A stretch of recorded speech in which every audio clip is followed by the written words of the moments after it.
Okay, well, we're back. Probably nobody's going to be here. This will just be me playing by myself for a little bit. All right, so I hit a wrong button and stopped the stream. We'll talk about that in a minute. Hopefully, you guys can find me over here. And I'm just going to roll it out anyway. And for the hell of it, because I want to make sure that we're doing the thing. Hey, DJ, you're back. All right, sorry about that. When I moved my Stream Deck over to the table, I hit the log out button and screwed it all up. Anyway, here we go. Let's do a little bit of this, then that over here. And again, I need a better name for this kind of play, but here we go. Red dice is going to be today. I'm going to get a point established, then I'm going to go out with 160 across and say a little Hail Mary. Here we go. Let's start it out. We're going to be at the 6, will be our point. 4-2-6. So the puck's going to go to the 6.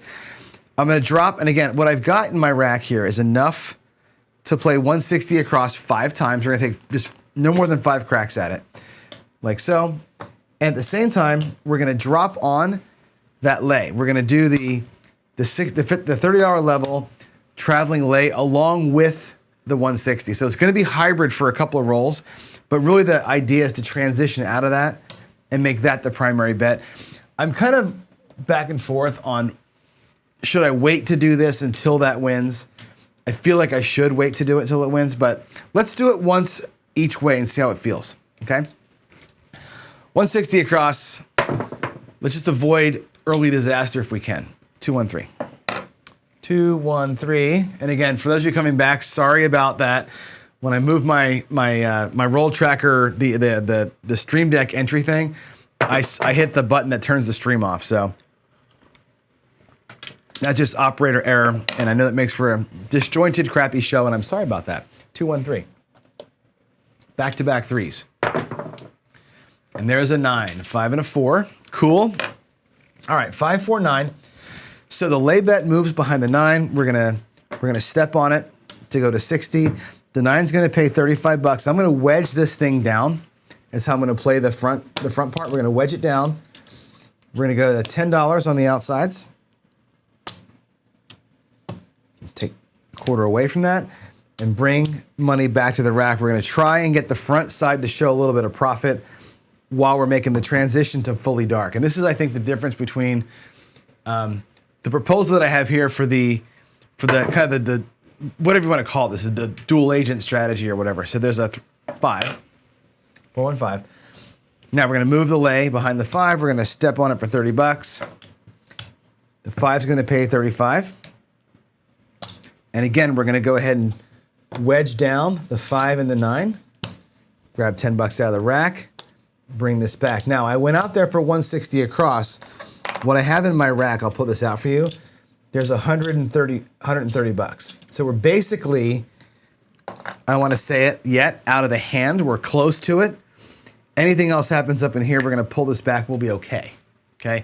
And again, we're going to transition with profit into the lay.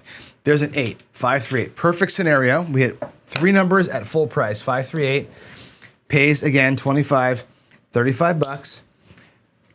Now, I'm going to wedge this down and take it all back. So normally the wedge, I would leave my bets up at 64 across and start playing it out, looking for a long roll. Here, what I'm going to do is, besides make a mess out of my chips, I'm going to get my rack right and show profit. So check this out. We're going to be at, my God, 1, 2, 3, 4, 150. There's the 160 we started the roll with. That's going back to my rack. Right back up in here. Bankroll is tight, okay? What I made on that roll by wedging back and pulling back, wedging and pulling, there's 50 bucks. We made 105 bucks in that roll. Okay, I'm pulling it all back. $35 times 3. No surprise. So here, 160 times 5, right? What is that? $300 or $600, whatever. We made 105. It's great. We're done. Now we're here. Now we're going to move the lay to the 8. We're going to play the traveling lay. We're going to transition completely from light side to dark side. It's this, then that. And again, the goal of my 3-phase way of playing, you know this, right?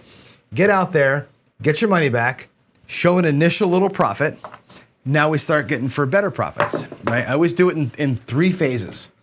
Get even, get your goal, and then go for the jugular to some degree. Here we are. We're gonna move that lay bet around and hope for a 7 at some point.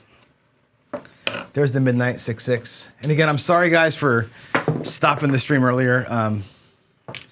Just my big thumb hit the thing and turned the stream off. So there's going to the 9.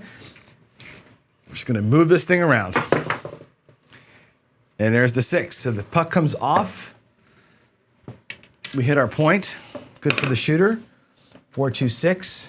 And again, I'm not gonna go back out at 160 until this thing resolves one way or the other. I mean, I could certainly go back out there right now and play that again.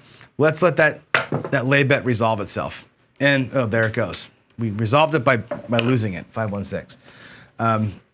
Too much running around, right? Not enough 7 action. Point's gonna be 6. I'm gonna restart it right there. And what the hell, we might as well go out there with our 160 again. And let's play the 160 one more time. Let's see if we can't make profit twice on the front side of this thing. Here we go. 5-1-6, new point is a 6. We got a 5, 4-1-5. All right, so the lay bet's gonna move to the 5, and we're gonna step on it right there. 5's gonna pay 35 bucks. Pull the 4 and 10 down. I'm gonna grab, I don't have 10 bucks in my rack. I'm just gonna grab a quarter here and wedge down the outsides. And again, start building up in here. And in fact, if I wanted to be this way, and I probably would be this way, based on last hand's profit, there's 160 bucks still sitting there in profit stack. My bankroll is good. Okay, I can look at my bankroll holistically, and I do this all the time. My bankroll, I've reset my play rack. I know I've got my initial bankroll back. I have $10 in locked profit, and I've got 110, 20, 30 bucks sitting out there in actual profit. This is all a profit play. I'm gonna let it sit there and play for 2 more hits inside here, but technically speaking, I could pull all this down and be out for that session. Let's keep rolling though. Let's keep going and seeing what we can do here. There's an 8, 5-3-8, same trip. We're gonna move the lay behind the 8. We're gonna step on it a little bit. I'm gonna bring the 5 and 9 down. The 8's gonna pay 35 bucks. We'll go $10 there, $10 there, and bring back the 75. Now I've locked 75 in profit plus what's out here. And there's our 7. That's totally fine with me. Totally fine. We locked up 75. Would have been nice to have locked up more. One more hit would have been beautiful. We took a big shot at it, right? That was basically 2 runs through the 160.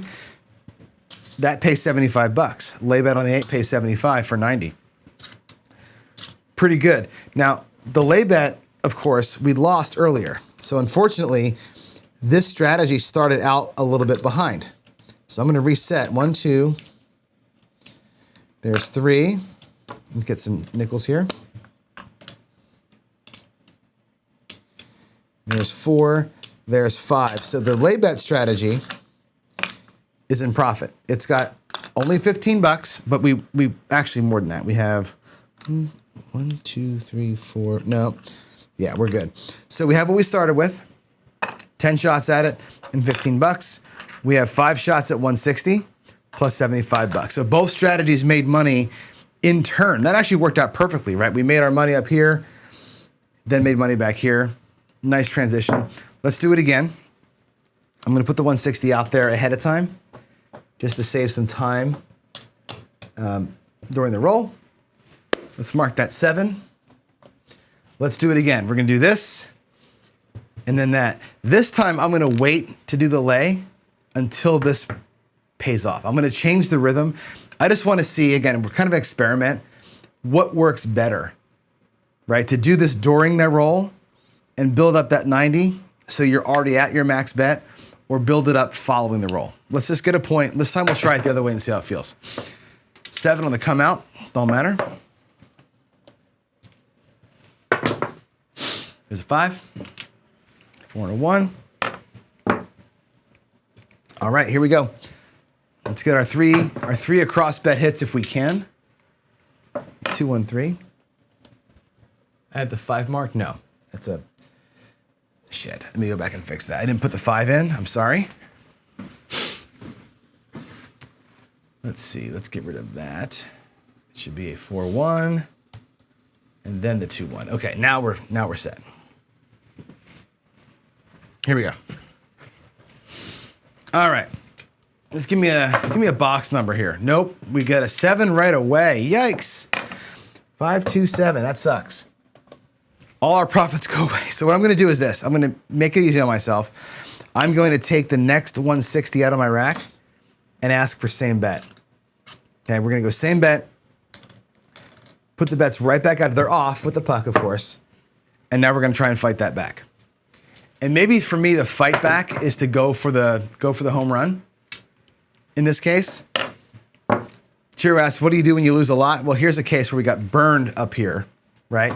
I might play that strategy a tad different now to try and make that back. Let's see how it works. We're going to go 6, 2, 8 to start.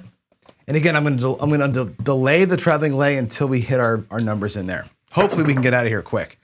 10. Awesome. 6, 4, 10.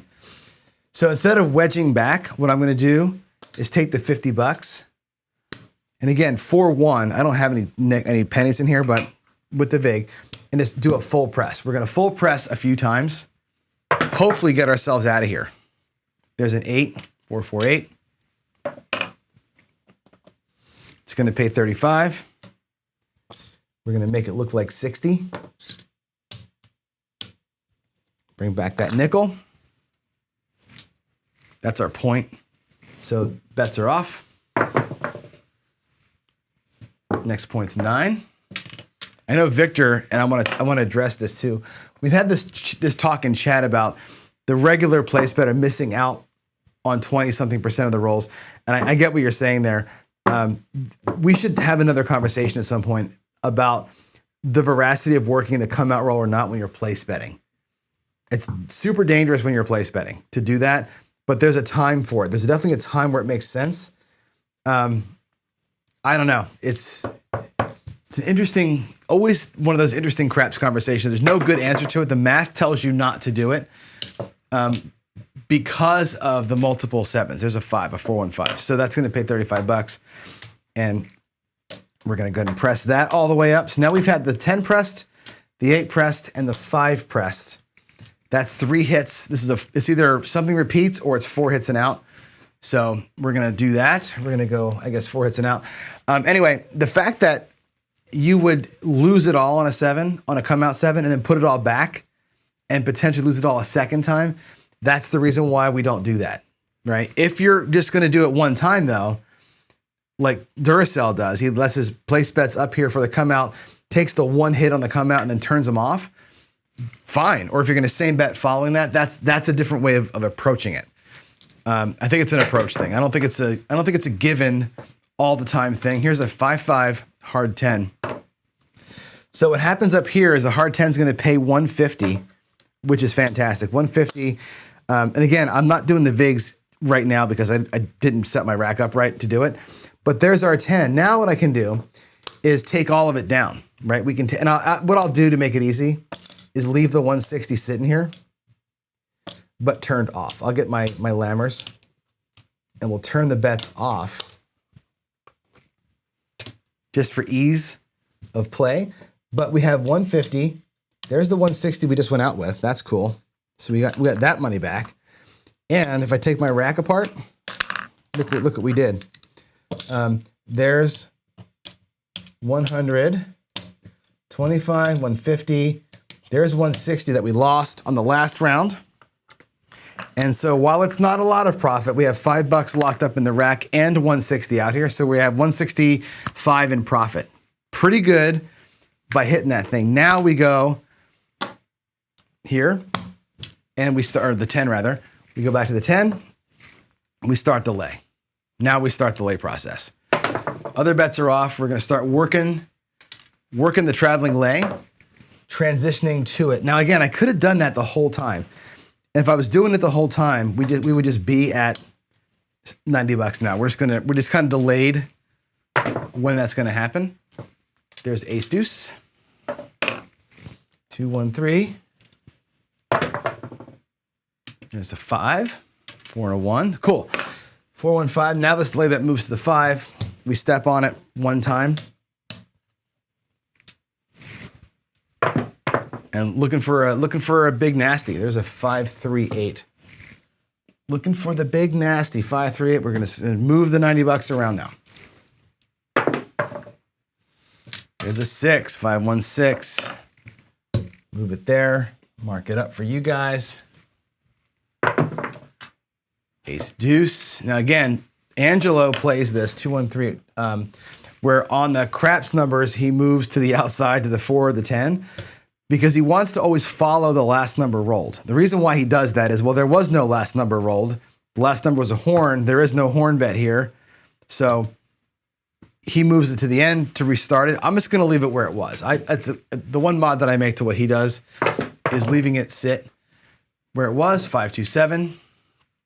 Perfect timing. 5, 2, 7. We're on the 6, which means it's a $75 win. Okay. If we look at our rack right now, let's get all the things back. There's the $90 that we went out there with.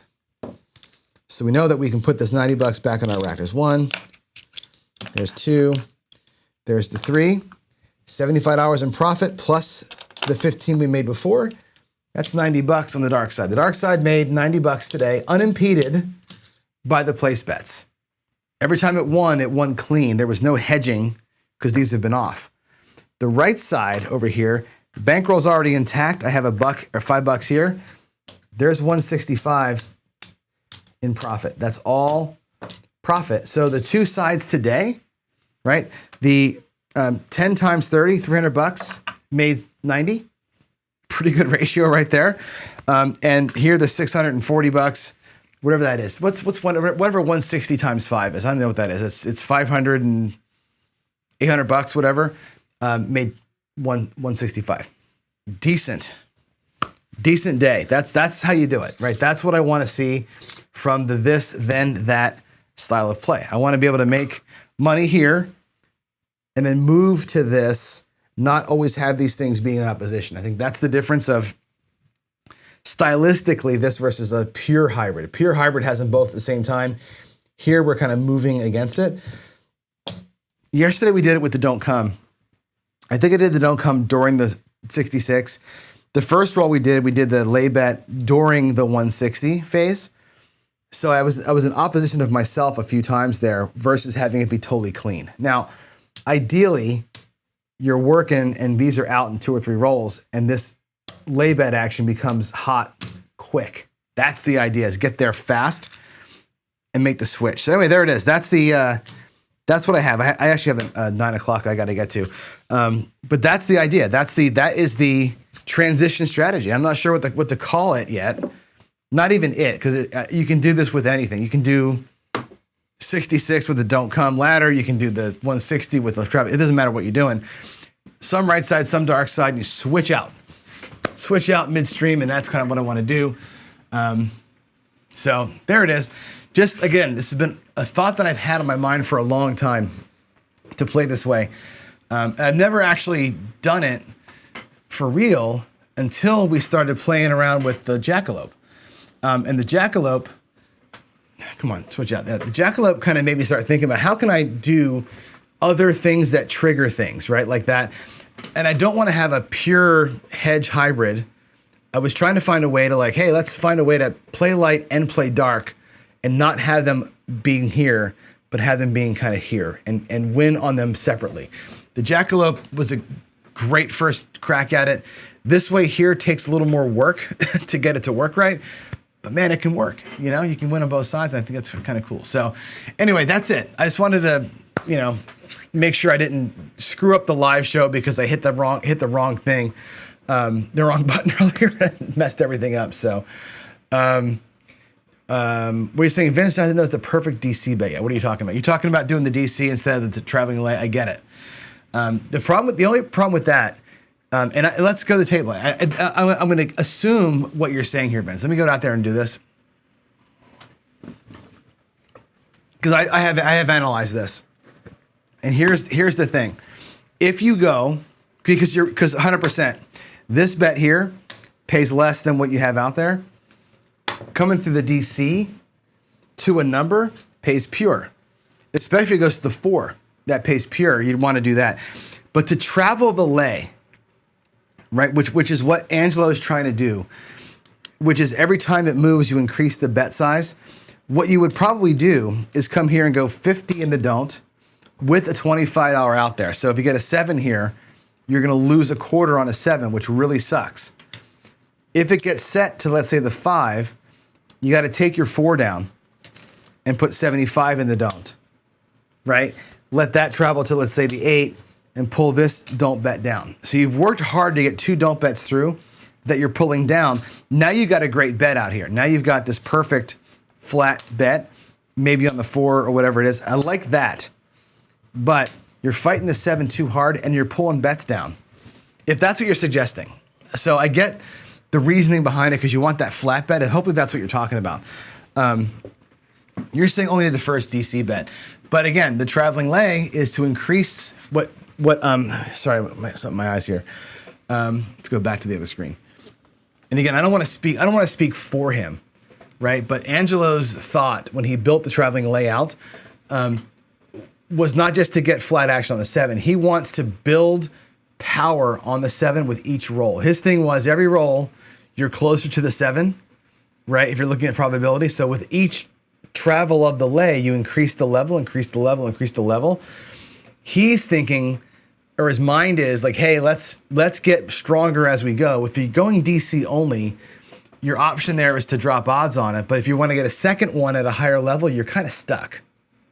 You're kind of stuck. And that's the problem with it. So I think the DC by itself is a great bet. I'm not sure. Yeah, you're saying travel the lay with the come with the new, and I get it. I think that's what we're talking about. We should talk, again, it's kind of hard through chat to read that out, but there's merit to that. I just, again, if you would, Vince, yeah, do a video to explain it. I'll watch that and see. Place the bet on the, I don't want to see that. Then you're getting into this is the problem. If you do that, then you're doing the whole hedge thing, right? Then now you're playing the blender, right? We can talk about it. Let's see what you come up with. I'd like to see what your thoughts are on it because I think, I don't know. Let's just see how it works. The higher you go in the DC, then you're fighting the 7 instead of playing for the 7. Until the third one, you're fighting it and you can't move it around. So, all right. I think that's it, guys. I gotta go. I got a meeting I gotta get to. I have no leeway on this one. It's 8:52. I gotta be out of here. I'm ready to go by 9. So, with that said, tomorrow I promise you one thing: I will have the whole show on one feed and not turn you off in the middle of it and go back and do it a second time. So look at you. 35 of you guys came back to watch me roll that out and, hey, win some money today. It's cool. Do it again tomorrow. I'm not going to call that a win until I do it multiple times. And I'll take Vince's idea into account, and maybe tomorrow we'll roll it out with both of them at the same time. That'll be fun to watch. So anyway, there it is, guys. Happy Tuesday. I will see you on the flip side. I'm not practicing tonight, but I'll be out there tomorrow morning for the daily paycheck. See you then. Y'all have a great Tuesday. And yeah, that's it. Bye, y'all.